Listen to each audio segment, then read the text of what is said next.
قېرىنداشلار، شەرق تۈركىستان سۈرگۈندە ھۆكۈمىتى تېلېۋىزىيەسىنىڭ خەۋەرلەر پروگراممىسىنى كۆرۈشۈڭلارنى قىزغىن قارشى ئالىمىز.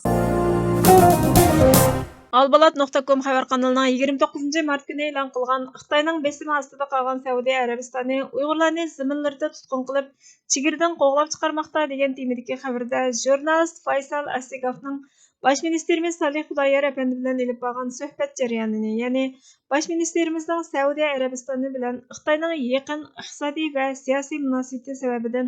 Xitoy pasporti bo'lgan yoki Xitoy grajdani deb bilingan Uyg'urlarning har vaqt tutqun qilinishi, hatto chegaradan qo'g'lab chiqarilish xavfining Hamdulla Veli va Nurmuhammad Ro'zining ahvolidan ma'lum ekanligini, hatto boshqa davlatning grajdanligiga o'tgan Xitoy grajdani bo'lmagan Uyg'urlarning tajovuzga uchraydiganligini,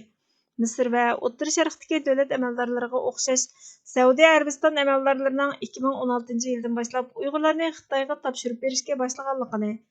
Saudiya Arabistonda tutqun qilingan Uyg'urlarning hozir 22 nafarga yetganligini, Hamdulla Veli va Nurmuhammad Ro'zining tutqun qilinganligining ommaga oshkorlanganligini, qolgan 20 nafarining nada ekanligining texi aniqlanmaganligini, Saudiya Arabistonining yillik neft eksportining 4dan 1 qismining Xitoyga eksport qilinganligini,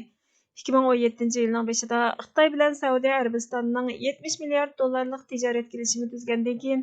Uyg'urlarga qarata pozitsiyasining o'zgarganligini, Islom hamkorlik tashkilotiga a'zo davlatlarning Xitoyning Uyg'urlarga yurgizayotgan irqiy qirg'inchiligiga sukut qilib qolmay, balki Xitoyning zulmiga o'rtoq bo'layotganligidan andishlanadiganligini, qonun vositalari va ba'zi musulmon bo'lmagan davlatlar orqali Uyg'urlarni tutqun qilgan davlatlarga besim ishlatib, Uyg'urlarning Xitoyga qaytarilishining oldini olishga tirishayotganligini,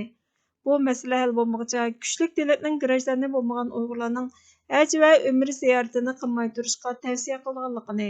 Sharq Turkistondagi Uyg'urlarning haj va umra qilishiga ijozat berilmayli qolmay, balki Sharq Turkistonning sirtiga chiqishiga ruxsat qilinmaydiganligini, 1949-yil 8-oyda mustaqil Sharq Turkiston Cumhuriyetining yuqori darajalik rahbarlarining sirliq aeroplan vaqasida o'ldirilganligini, Xitoylar 1949-yil 10-oyning 13-kuni Sharq Turkistonga tajovuz qilgandan keyin 1949-yil 12-oyning 22-kuni Sharq Turkiston Cumhuriyetini ag'dirib tashlaganligini, 2004-yili Amerikaning Washingtonda Sharq Turkiston sürgünde hukumatining qurilganligini, 2019-yili 11-noyabrda chaqirilgan Sharq Turkiston sürgünde hukumatining 8-qatimliq umumiy yig'inida bosh ministr bo'lib saylanganligini, hukumat prezidentining G'ulom Osmon apandi ekanligini, favqulodda ahvol yuz bermaganda har 4 yilda bir qatim ministr yordamchisi, bosh ministr, parlament ministri, bosh ministr yordamchisi va majlis a'zolari saylami uchun parlament yig'ini chaqirilganligini, hozir 45 millat vakilining borligini, sürgündagi ahvolda qonun bo'yicha eng oz 60 nafar millat vakili bo'lishining talab qilinganligini, har 4 yilda bir qatim umumiy yig'indan 6 oy burun muhim diaspora ommasiga ega bo'lgan davlatlarda yerlik diaspora ommasi tarafidan parlament kandidat a'zolarining saylanganligini, Sharq Turkistondagi xalq bilan aloqa qilish mumkin bo'lmaganlikdan va Xitoyning saylamga ruxsat qilmaydiganligi sababidan diasporadagi Uyg'urlarning saylamga qatnashadiganligini, Sharq Turkiston sürgünde hukumatining parlament sistemasidagi hukumat ekanligini, 2023-yili o'tkaziladigan saylamda hukumat rahbarlarining bevosita saylanishi uchun zarur bo'lgan jarayonlar uchun tayyorlanayotganligini, buning uchun Tibet sürgünde hukumatining musofirlik musobaqasi va jarayonini intiklayotganligini aytganligini tafsiliy xabar qildi. The National Interest jurnali 28 mart günü xalqaro jamiyat Tayvanning huquqini e'tirof qilishda kechikmasligi kerak sarlavlik bir maqola e'lon qilgan bo'lib, maqolada Xitoy Kompartiyasining til o'yinlari bilan o'ynash Xitoyni jasoratlantirib, uning maqsadini ishga oshirish uchun sharoit bilan ta'minlaydi. Rossiya Ukrainaga tajovuz qilishdan ilgari Xitoy Tayvanning mustaqil davlat emasligini, Tayvanning mustaqilligiga qarshi shiddatli harakatlarni qo'llanganligini aytdi. Rossiya Ukrainaga tajovuz qilib ishg'ol qilayotganda Rossiyani ayblashdan o'zini qochirdi. Tayvanga qarshi tahdidlarni davom qilishning fursatiga erishdi. Tayvan azaldan Xitoy Xalq Cumhuriyetining boshqarish tavalligida yoki kontrolligida emas. Uning ustiga Tayvan jush urib rivojlanayotgan mustaqil liberal demokratik hokimiyat yurgizishda chang turadigan iqtisodiy gullangan va ijodchan jamiyat bo'lib, u o'zining davlat ichi va xalqaro boshqarish iqtidoriga ega ekanligini ko'rsatdi.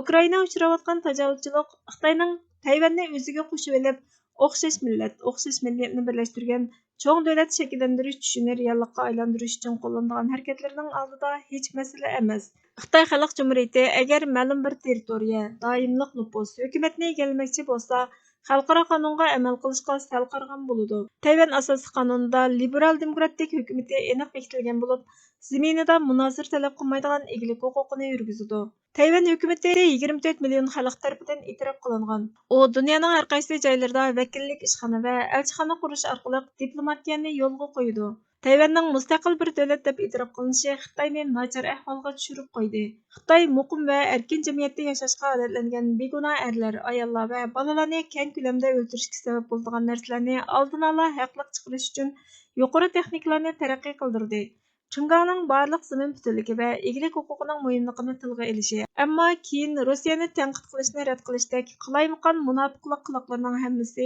yerlik va xalqaro voqealarga qarata qasddan so'zlagan so'zi bo'lib, Xitoy xuddi Hong Kongdagi omma va huquqning ustunligini yo'qotishni tinch taraqqiyot uchun sharoit hozirlash,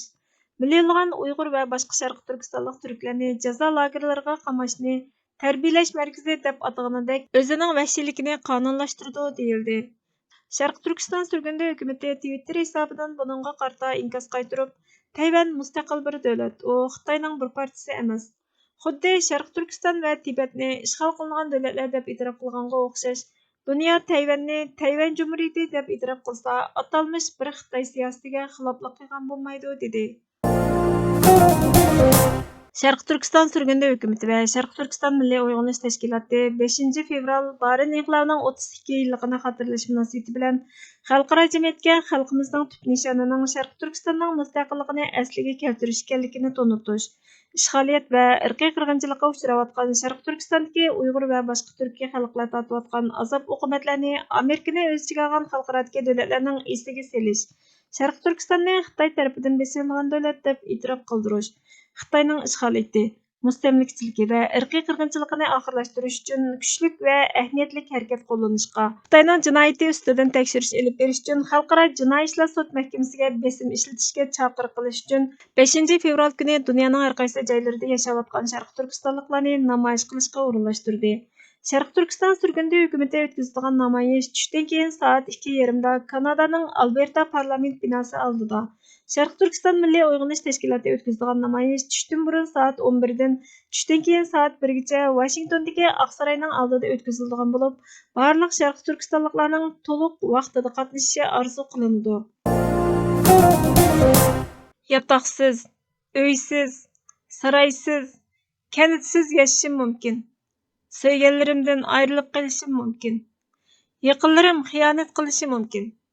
Hamma narsamdan ayrilib yashashim mumkin. Ammo bayroqsiz mavjud bo'lishim aslo mumkin emas, deydi turk shoiri Arif Nihat Asya.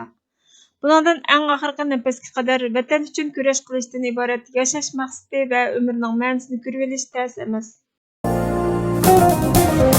Hurmatli ko'ruvchilar, xabarlarimizni ko'rganingiz uchun ko'p rahmat. Kelar qatimki programmamizda ko'rishguncha Allohga omonat bo'linglar.